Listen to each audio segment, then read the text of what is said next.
Obito ने एक बार सपना देखा था हिडन लीफ विलेज का होकागे बनने का, लेकिन फिर ऐसा क्या हुआ कि ओबितो एक इवल बंदा बन गया और उसने शिनोबी हिस्ट्री की सबसे डेडलीस्ट निंजा वॉर स्टार्ट कर दी।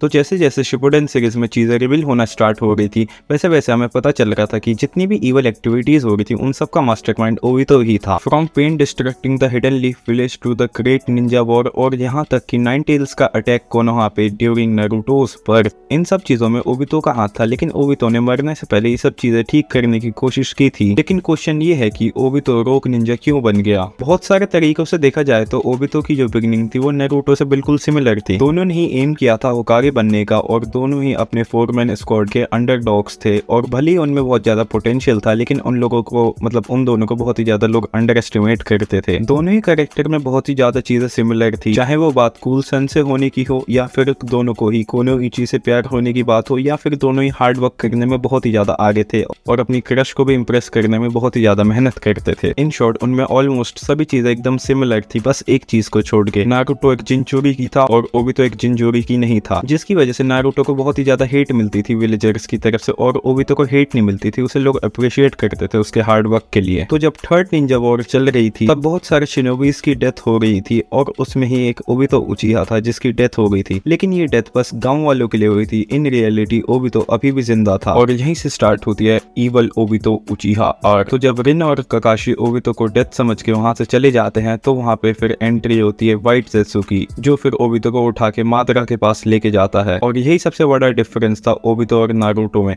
कि नारुतो इरुका सेंसे से मिलता और ओबितो मिलता उचिहा मादरा से। और इससे पता चलता है कि कोई बुरा इंसान तुम्हें कैसे मैनिपुलेट करके तुम्हारा कैसे फायदा उठा सकता है। ये तुमने देखा ही है ओबितो के केस में। तो फिर जैसा कि तुम लोग जानते हो कि मादरा ने ऐसा शो किया था कि ककाशी ने जानबूझ के रिन को मारा था और ओबितो को ऐसा दिखाया था कि इस दुनिया में बस पेन ही पेन है, कहीं पे लव है ही नहीं। इस दुनिया में ओबितो के लिए तो खासकर कुछ भी चीज नहीं है। इन शॉर्ट उसे ये बताया कि इस पूरी दुनिया में बस पेन ही पेन है, तेरे लिए इस दुनिया में कुछ भी नहीं रखा है अब। और उसके बाद उसे एकदम ईवल बंदा बना के उसकी ट्रेनिंग स्टार्ट कर दी और उसके बाद अपना मास्टर प्लान ओबितो को बताया, इन्फिनाइट त्सुकियोमी। और अगर तुम लोग ये सोच रहे हो कि ओबितो इस प्लान के लिए कैसे मान गया, तो इसका आंसर ये है कि मादरा ने उसे ऐसे मैनिपुलेट कर दिया था कि ओबितो को लगने लग गया था कि इन रियलिटी उसके लिए इस दुनिया में कुछ भी नहीं है, बस सपनों की दुनिया ही है जिसमें उसे रिन मिल सकती है और उसके अलावा ओबितो के लिए कुछ भी नहीं है इस दुनिया में। तो इस प्लान को एग्जीक्यूट करने के लिए ही ओबितो ने the fourth Ninja war start की थी, जिसमें ओबितो ने एक आर्मी बनाई और सभी टेल्ड बीस्ट को कलेक्ट किया और ताकि वो 10 टेल को अनलॉक कर सके और इन्फिनाइट त्सुकियोमी को यूज करके सबको अपने कंट्रोल में कर सके और सबको सबकी पसंद का सपना दिखा सके। लेकिन जैसा मादरा ने कहा था, जैसा तुम सोचते हो वैसा कभी कुछ नहीं होता है। तो ओबितो इतने सालों से इतने सारे लोगों को मैनिपुलेट कर रहा था अपनी बातों में और कंट्रोल करके इन्फिनाइट त्सुकियोमी को अंजाम दे रहा था, वैसे ही मादरा ने ओबितो को कंट्रोल किया था और मादरा को ब्लैक ज़ेत्सु ने कंट्रोल किया था। कंट्रोल ही अपनी बातों में मैनिपुलेट किया था और मादरा की बात सच हो गई। जैसा तुम सोचते हो वैसा कभी कुछ नहीं होता है और ब्लैक ज़ेत्सु की मैनिपुलेशन की वजह से वापस से कागुया जिंदा हो जाती है और उसकी आगे की स्टोरी तुम लोग जानते हो क्या हुआ था। तो अभी मैं टॉपिक से नहीं भटक रहा हूँ, वापस से टॉपिक पे आता हूँ। तो जैसे कि तुम लोग जानते हो, अब तुम लोगों को पता ही चल गया कि ओबितो ईवल क्यों बन गया था और उसने क्यों the great fourth Ninja war start की थी। तो तुम्हें इन सब चीजों का आंसर मिल गया होगा कि मादरा ने कैसे ओबितो को मैनिपुलेट किया और अपने बातों में फंसा के उसने इन्फिनाइट त्सुकियोमी को एग्जीक्यूट करवाया और ओबितो को एक ईवल बंदा बना दिया। अगर मादरा ओबितो को तभी छोड़ देता जब उसने उसका इलाज कर दिया था, उसे एकदम हेल्दी पर्सन बना दिया था, तो अभी शायद से ओबितो फिफ्थ होकागे बनते हुए मिलता हमें और ओबितो कभी ईवल बना ही नहीं होता, तो सीरीज में कुछ ज्यादा ही मजे आते। तो फिर इस सीरीज का नाम कभी नारुतो नहीं होता, तो शायद से क्या पता इस सीरीज का नाम ओबितो उचिहा होता। अब ये तो एक व्हाट इफ हो गया, लेकिन तुम्हें इस वीडियो का आंसर मिल गया होगा कि ओबितो ईवल क्यों बन गया था।